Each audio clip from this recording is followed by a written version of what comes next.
I find that pretty difficult to believe, so I thought I'd come here and check it out for myself and see if it's cracked up.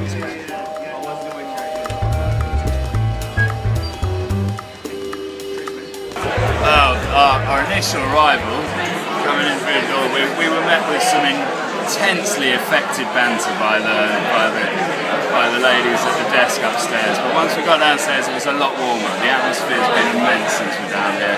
Just been handed the menu. The menu is looking, it's succinct, it's clean.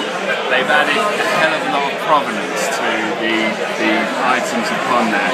Going from the Doddington Caesar salad, going from the Tamworth belly ribs. They're telling us where everything's coming from. I personally like that. Cool. The decor, I've found it to be beautiful. You know, it's got a wonderful 1920s sort of New York speakeasy madman thing going on. Juxtaposed, chucked in there every now and again in the bar area, we've got these wonderful pillars of abattoir butcher's tiles that just, they're reclaimed tiles, they have no place in there, yet it just works.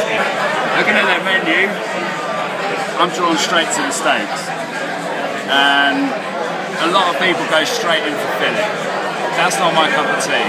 I think it's too clean in its flavour. I like a lot more richness, I like a lot more depth. It swings between sirloin and ribeye for me. Ribeye has got the extra fat content, you know, you're going to get a juicy mouthful, but the sirloin has just got that little bit more depth of flavour. And looking at their prices, I'm mildly intimidated, but their reputation precedes them, so what can we say? Let's look forward to it. After much deliberation, we looked through the wine list, an extensive wine list, and I think between us we decided that we wouldn't go much further than page 11, because that's when the numbers start getting quite scary. We were looking at a Bordeaux 2009, the list was extensive. I mean, there was so much to choose from, but we opted, in true steak-related fashion, to go to Argentina, the home of red wine and steak. And we discovered the Elisa, which is quite apt. One of my dining partners this evening's wife is called Lisa, randomly, and he really picked a winner. It's a wine of incredible depth.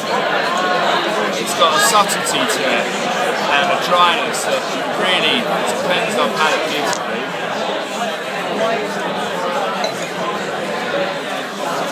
It's got good tannin to it. You think of Argentinian wines and you think of big, jammy, fruity, spicy Shiraz, and this isn't like that. This is like quite a cultured Côte de Rhône, so it's brilliant. And it feels like it's only ever going to enhance any steak that we could possibly eat. So let's look forward to doing just that.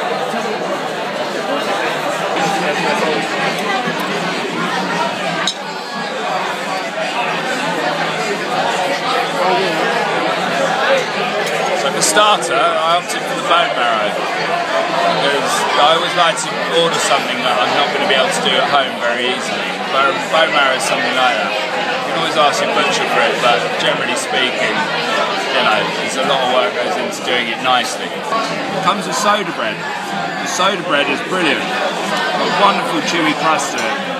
As expected, in sweet, gently browned onions.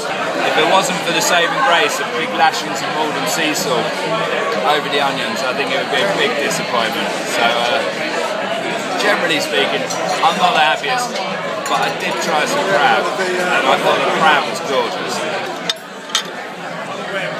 So, just finished up. We ordered the rump, the porterhouse for two. There's a hell of a lot of meat there, and generally speaking, it was pretty good. It wasn't overwhelming, but there was a béarnaise sauce, a peppercorn sauce, they were both very good. The sirloin on the side of the porterhouse, for me, smashed it out of the park and was better than anything else. It melted in your mouth, the knife melted, cut through it like melted butter, and it was good. The sides, bizarrely in a steak restaurant, the sides stood out for me a little bit more. The mac and cheese was incredible.